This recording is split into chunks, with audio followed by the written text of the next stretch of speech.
আসসালামু আলাইকুম ভিউয়ার্স, কেমন আছেন আপনারা সবাই? আশা করি সকলেই ভালো আছেন। আলহামদুলিল্লাহ, আমার চ্যানেলটি আস্তে আস্তে বড় হচ্ছে। অনেক দিন পরে একজন সাবস্ক্রাইবার হয়েছে। আমি এই চ্যানেলের সাবস্ক্রাইবের জন্য কাউকে ইনভাইট করিনি, জাস্ট ভিডিও আপলোড করতেছি। জানি না কতদূর কী হবে, বাট আমি চিন্তা করছি আমি আমার ভিডিও করা থামাবো না।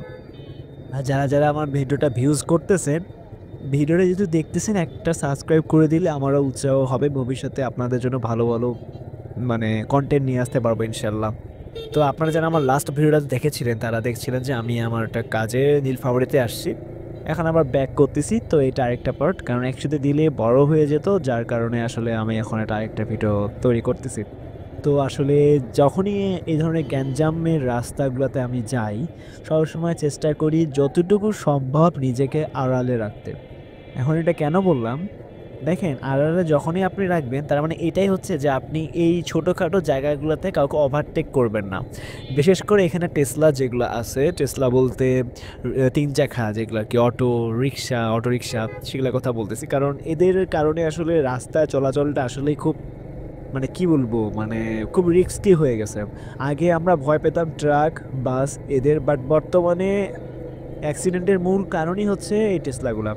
তো যারা যারা প্রশাসনের লোক আছেন তাদের দৃষ্টি আকর্ষণ করতেছি, আমরা রোড ট্যাক্স দেই। আমাদেরকে রোডে উঠতে হলে ড্রাইভিং লাইসেন্স লাগে, গাড়ির লাইসেন্স লাগে, বাট এদের ক্ষেত্রে কেন ভিন্ন? হ্যাঁ, হয়তো বা এরা গরিব মানুষ, ঠিক আছে, বাট তাদের কিছু লেন নির্ধারণ করে দেওয়া হোক যে এই লেনের বাইরে তুমি চালাতে পারবে না, বা চালাতে গেলেও তোমার একটা যোগ্যতা তোমার লাগবে, বা ওদেরকেও ট্রাফিক আইন সম্পর্কে ধারণা রাখা উচিত।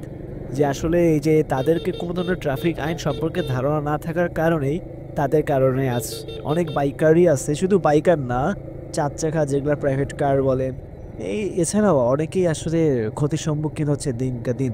আসলে এখন বাংলাদেশে যদি 100টা অ্যাক্সিডেন্ট হয়, বাইক অ্যাক্সিডেন্ট, তার মধ্যে 90টা অ্যাক্সিডেন্টই মনে হয় টেসলাগুলোর কারণে হয়। তাই আমি প্রশাসনের দৃষ্টি আকর্ষণ করতেছি, আপনারা একটু তাদেরকে শিক্ষা দেন, ট্রাফিক আইন সম্পর্কে তাদেরকে ধারণা দেন। আসলে এইভাবে তো হতে পারে না। তো যাই হোক, সবাই কেমন আছেন? আর যেটা বলছিলাম, যারা যারা আমার ফেসবুক থেকে আমার ভিডিও দেখতেছেন তারা তারা আমার পেজটাকে ফলো করবেন। আর যারা যারা ইউটিউব থেকে দেখতেছেন তারা অবশ্যই আমার এই চ্যানেলটাকে একটু সাবস্ক্রাইব করে দিবেন। আপনাদের একটা সাবস্ক্রাইবার আমাকে আরও নতুন নতুন কন্টেন্ট মেক করতে সাহায্য করে। আসলে আপনাদের সাবস্ক্রাইবের করতে তো বেশি সময় লাগে না, বাট আপনার একটা সাবস্ক্রাইব কিন্তু আমার একটা মোটিভেশনের মতো কাজ করে। ঠিক আছে, যেমন টাকা আসলে একটা মোটিভেট করে মানুষকে, সেরকমই একটি একটা সাবস্ক্রাইবারও মানুষকে একটা মোটিভেট করে। আমার আরও দুটো চ্যানেল আমি নিয়ে আসতে চাচ্ছি, দেখি। একটা আসতে পারে আসিফ হাসান এন্টারটেনমেন্ট বা আসিফ এন্টারটেনমেন্ট, যেখানে আমি চিন্তা করছি যে আমি কিছু শর্ট ফিল্ম নিয়ে আপনাদের সামনে হাজির হব। আসলে সব দিক থেকে চেষ্টা করতেছি। আসলে অফিসের পাশাপাশি যদি একটা 2-1 টাকা বাইরের থেকে আসে সেটা তো খারাপ কিছু না।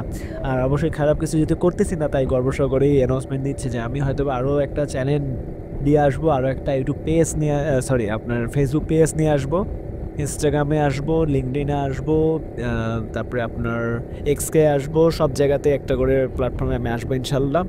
আপনাদের সাপোর্ট আমার অনেক বেশি দরকার, আপনারা আমাকে সাপোর্ট করুন। আর বাইক চালাবেন সাবধানে চালাবেন, কারণ বাসায় যেহেতু বাবা মা অপেক্ষা করতেছে, তাই চেষ্টা করবেন যে সহি সালামতে যাতে বাসায় যেতে পারি। তাড়াতাড়ি বাসা যাওয়ার থেকে ধীরে যেয়ে বাসায় সহি সালামতে পৌঁছে যাওয়াটা আসলে আপনার জন্যও যেমন উপকারী, আপনার বাবা মারও টেনশন কম, এবং আপনার গাড়ির জন্যও কিন্তু উপকারী।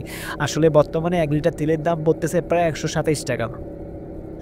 যখন আপনি খুব রাফ গাড়ি চালাবেন তখন অবশ্যই তেল বেশি খাবে। রাফ গাড়ি স্পিড কেন হয়? জ্বালানির কারণেই তো হয়, তাই না?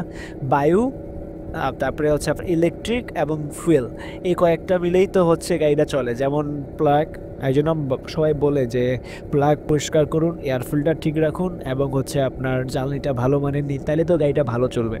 তাই সবসময় চেষ্টা করবেন যে সব কিছু বিবেচনা করবেন। দেখেন, আপনি যখন ইকো মুডে চালাবেন, ইকো মুড সম্পর্কে, ইকো মুড কি এটা তো আর বলার বাইরে বাহুল্য থাকে না, সবাই মোটামুটি জানেন যে ধীরে সুস্থে থ্রোটল রেসপন্স করা, বা 4000 থেকে সর্বোচ্চ 4500 আরপিএম এর মধ্যে গাড়িটাকে রাখা, এবং গিয়ার শিফটিং করা হচ্ছে ইকো মুড, তাই না?